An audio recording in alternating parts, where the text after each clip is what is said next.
These are just a bunch of scared teens that made a very stupid choice. And I wish that they were still here on this planet with us. Today we are talking about something unfortunate. Once again, we have another shooting that has happened involving two officers and that caused the fatal death, the fatality of two black teens in a moving car. This time it's not them standing on their own 2 feet. This is them in a car, y'all. I feel like this comes out of an action movie, if you will. But we are going to read this article together. We're going to check this out and take a look at it, shall we?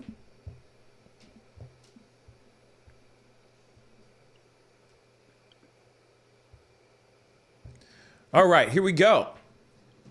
So as they say at the top of the thing, and of course we're going to be looking at the footage here too, of course. So I just want to make sure everybody knows footage will be seen. Video shows Florida deputy fatally shooting two black teens in moving car.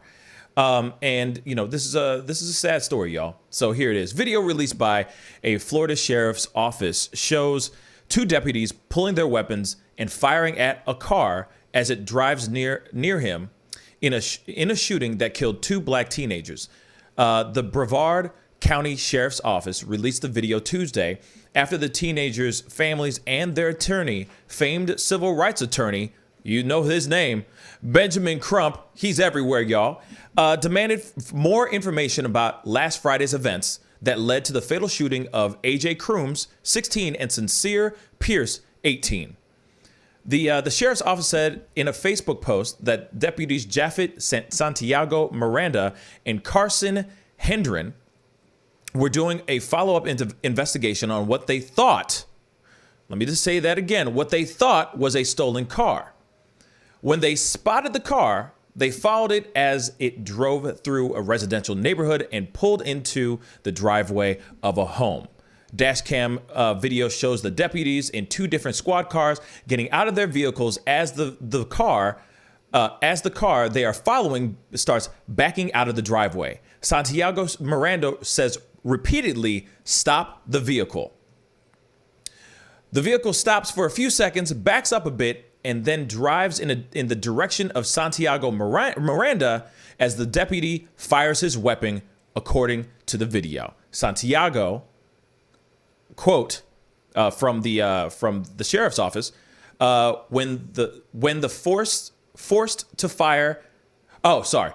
Santiago-Miranda was forced to fire his service weapon in an attempt to stop the deadly threat of the car from crashing into him. That's what the sheriff's office said in the Facebook post. Okay, Crump said in a tweet that the video shows that the teens were terrified and tried to drive around the deputies. Out of harm's way, Santiago moved closer to the car to get a better shot, Crump said. Now, we're going to take a look at this video. And obviously, if you don't know who Benjamin Crump is, he's representing the families of Breonna Taylor, George Floyd. I mean, you know, he's pretty much Jacob Blake, Ahmaud Arbery, Trayvon Martin. I mean, you name it. He is literally the man who is representing every single black man and woman that has been slain by the cops. So, obviously, I'll just read this quote from Crooms' mother. I was angry about it. I was angry because I miss him. Crooms' mother, Tasha Strachan, told this CBS affiliate WKMG-TV. I want answers to why that was done. It didn't have to be done like that. So we're going to take a look at this video. And of course, you know, meanwhile, this last piece, meanwhile, scores of protesters carrying signs that said, "Who do you call when police murder?" They're also carrying signs, "Prosecute the police," walking along a busy road in Coca on Wednesday evening, chanting justice for AJ, justice for Spud, the nickname for Pierce, okay, for Sincere Pierce. Like I said, we're going to show you guys this footage, It is pretty graphic. It's graphic. It's not a great look. It's not great, but I want you guys to see this for your own, with your own two peepers, uninterrupted, without my face in this bad boy. Go ahead. The teenagers are 16 and 18, just so everyone knows. Yes, one more time. As I said a second ago, the teenagers are 18 and 16. AJ is 16. Sincere Pierce. AJ Crooms is 16. Sincere Pierce is 18 years old. Let's take a look at this video.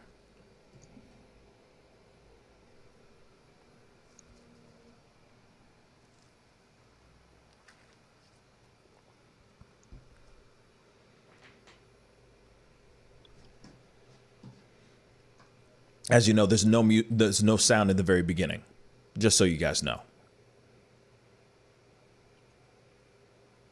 Until the interaction.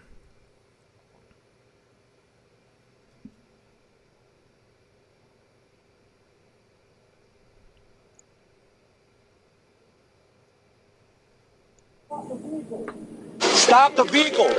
Stop the vehicle! Stop the vehicle! Stop! 1033. Stop the vehicle, goddammit! Stop! Stop!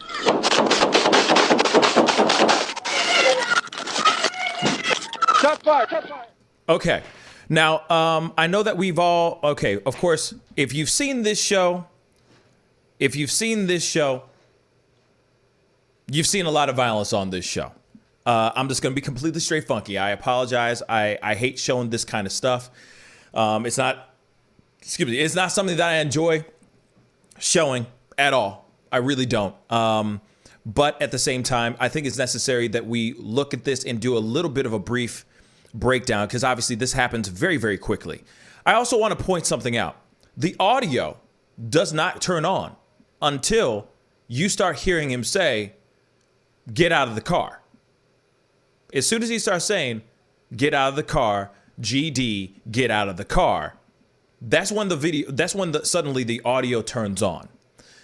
Also, we don't know what's going on. And of course, we don't know what's going on. You know, we don't know what's going on from, before they started to press record on this footage and after they hit record on this footage. That's the other thing. The audio drops out. It's completely cut out. You don't hear anything. You know for a fact that he's probably communicating with the other deputy.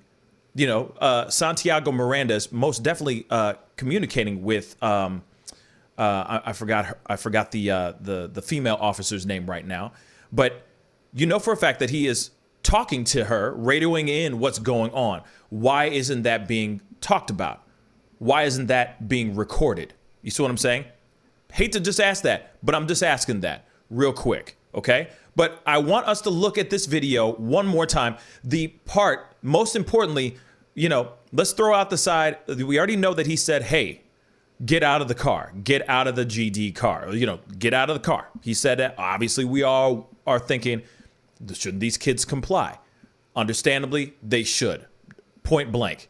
But are the kids really trying to run over Santiago-Miranda?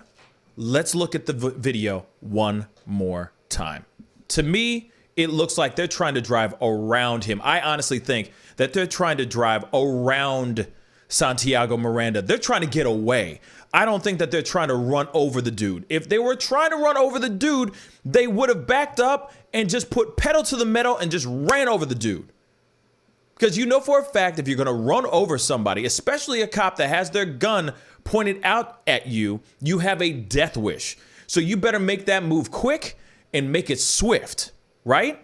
So let's take a look at this footage one last time. Get to the point when the car is kind of pulled out. All right, here we go. Stop the vehicle! Stop the vehicle! Stop the vehicle! Stop! 1033. Stop the vehicle, goddammit! Stop! Now look. Stop! Okay. I hate playing this over and over and over again because this obviously is it's pretty gruesome. I mean, he's shooting straight into a car. right? Now, let's just go back a little bit more. I'm going to move it. He steps right into it. You see that? He steps right into it. It's like he's trying to block it with his body. He's trying to block the car with his body. This car is trying to get out of the way. Like, this car is trying to drive away. I'm sorry. The way I look at it, it looks like the car is trying to pull out. It's trying to get away.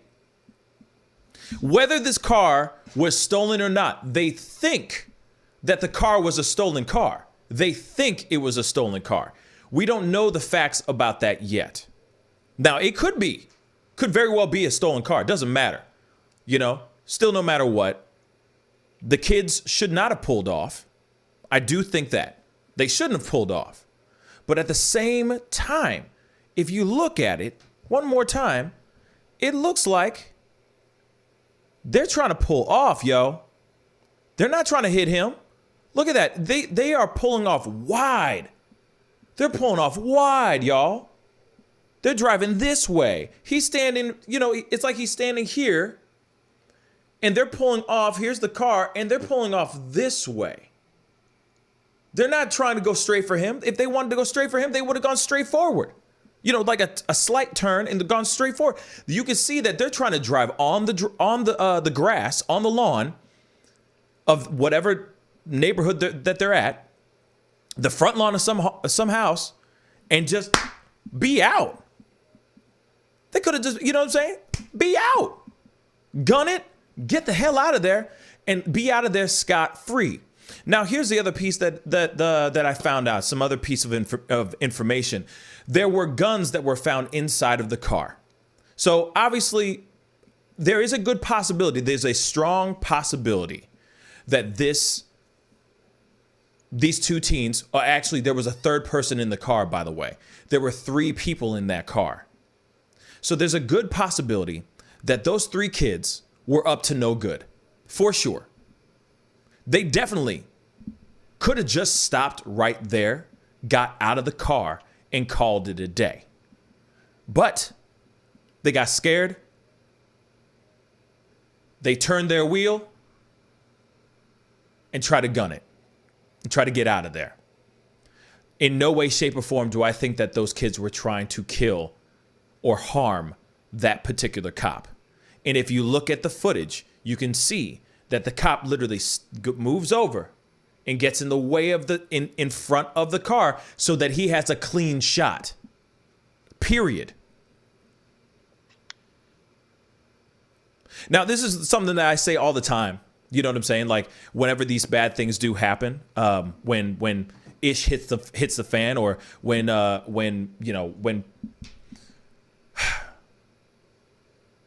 young black men and women, even just men and women, are going toe to toe or standing in front of a pointed gun from a cop's pointed gun.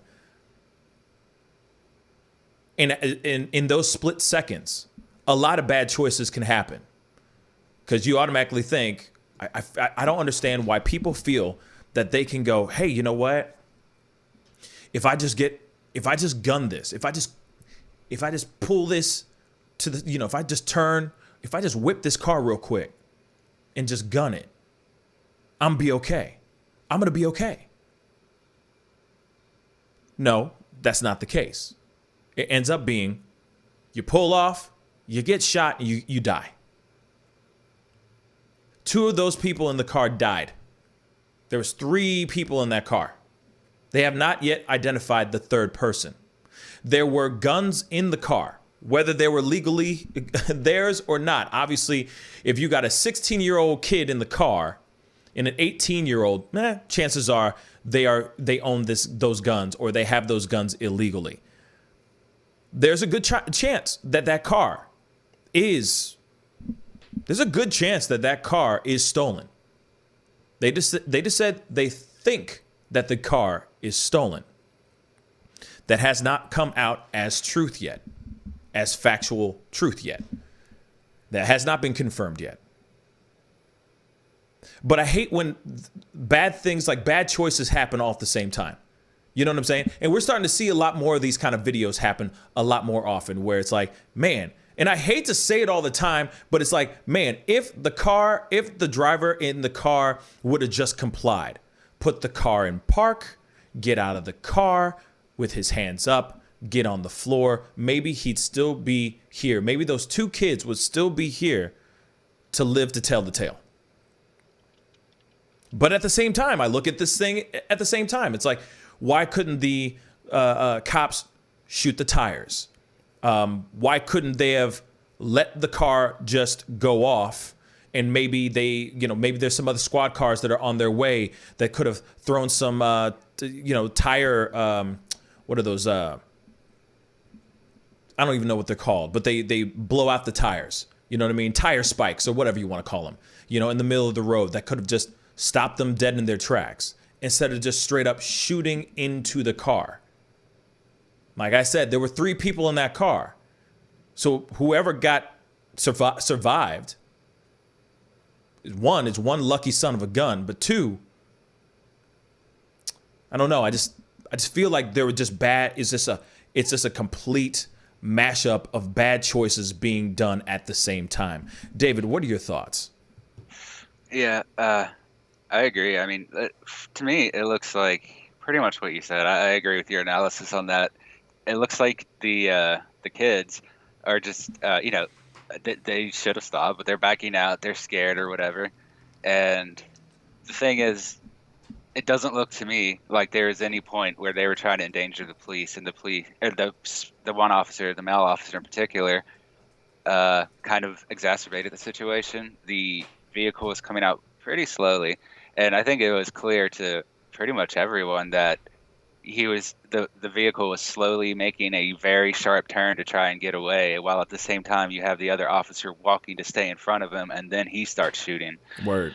And yeah, so like it seems to me like the male officer in particular went out of his way to trap them in that way, and obviously that gives him the claim that which they used, that they felt threatened by the vehicle, but he made himself threatened by the vehicle. And normally in a situation like that, you wouldn't try to stop a vehicle with your body and then shoot into it. You would handle it in a different situation, like you said, with road spikes or caltrops or roadblocks or anything to stop them, especially if they knew they were looking for a bunch of kids that are easily frightened and might not have been in serious trouble before and think they can just walk away and get off with it, or that they're afraid that if they get out of the vehicle, they might be suffocated or something on the street, and they think they might be safer in the vehicle. It's hard to say what they were thinking. Exactly. They're very young. Very young.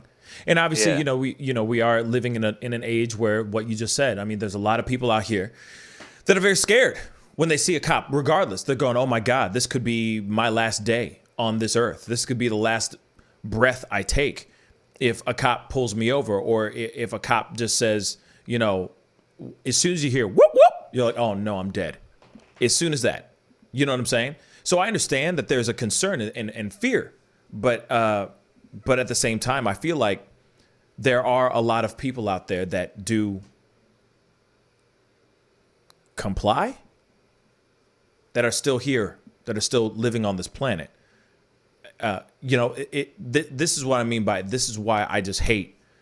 It's such a teetering thing, like it's like I'm straddling the fence. You know what I mean? Because you could easily go, oh, the cops' brutality. Then you can go, the kids should have complied.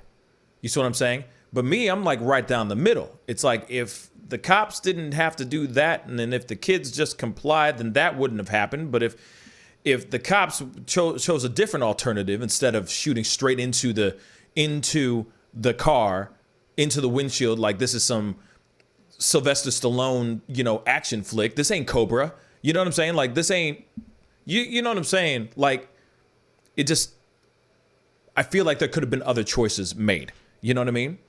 I'll read a comment real quick. Christine on Facebook, thank you so much for the comment. She said, I don't care what those kids were up to. You don't kill people just because you thought they were in a stolen car. And that's true. Allegedly, the car was stolen. Allegedly. They don't know They thought that the car was stolen. They don't know if the car is actually stolen. And until we get that fact in there, they were still going on a hunch. They were still going on a hunch. The other thing I also want to point out is, like I said before, in the very beginning, audio is completely cut out. Why is it cut out? Suspect. Little suspect. That's sus as hell. That's sussy as hell. Why? Inquiring minds would like to know. What are they saying during there had to have been some sort of back and forth on the radio, something. Or maybe it was complete silence, but here it is. I'd rather hear the complete silence, like the actual like room tone of the car, if you will, of them pulling up, than them just having the whole thing completely muted out. The hell is that all about?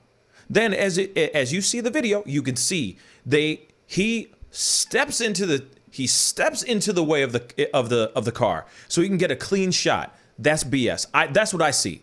That's what I see. I know that there's a lot of people out there, and I know there's a lot of cops that watch this show too that will probably disagree. And of course, please comment down below and let me know what you think. What's the proper procedure for that? You know what I'm saying? Do you go that route? Do we go Sylvester Stallone, stop or my mom will shoot type stuff, just getting right in the way, bang, bang, bang? Or is there a better and safer alternative? I'm not a cop. I've never been in the armed forces. I've never been in the line of fire like that. I've never been part of the blue line or nothing. So I don't know about that part. All I know is like these are just a bunch of scared teens that made a very stupid choice.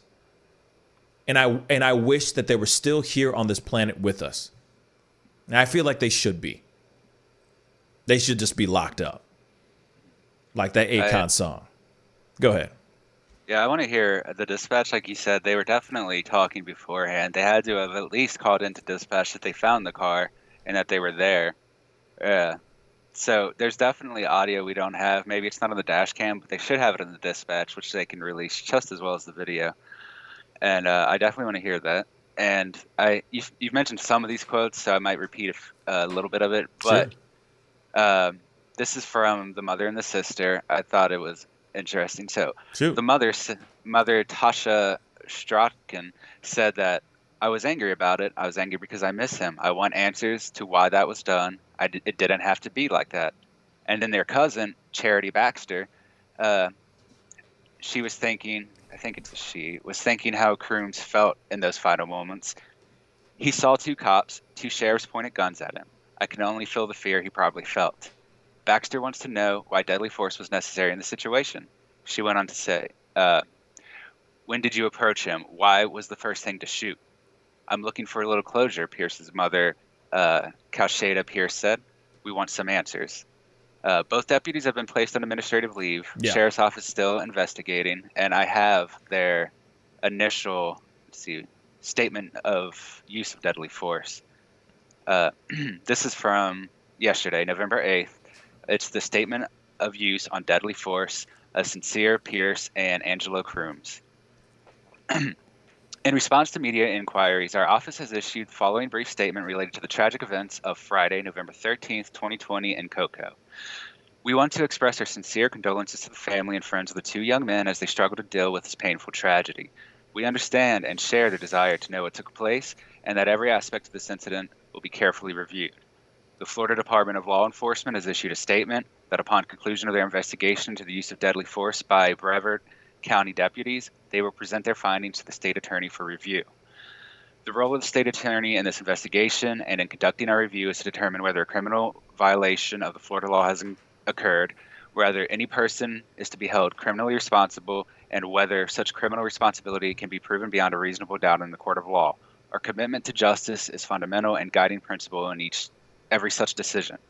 And lastly, it goes on to say, we have confidence in the Florida Department of Law Enforcement to conduct a detailed and thorough investigation and believe it's appropriate to allow that process to proceed to a conclusion before offering any further public comment. And it's signed by Todd Brown of the Public Information and Communications department of the Office of the State Attorney. What are your thoughts on that? Well, their statement sounds pretty standard. Yeah. Trying to avoid announcing any liability and saying that there would be an investigation.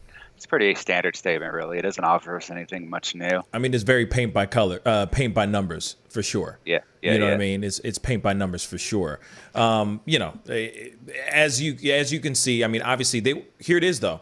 You notice that there's a lot of other things like other types of footage, other types of body cam footage that usually takes forever to come out. They were very quick to bring out this footage.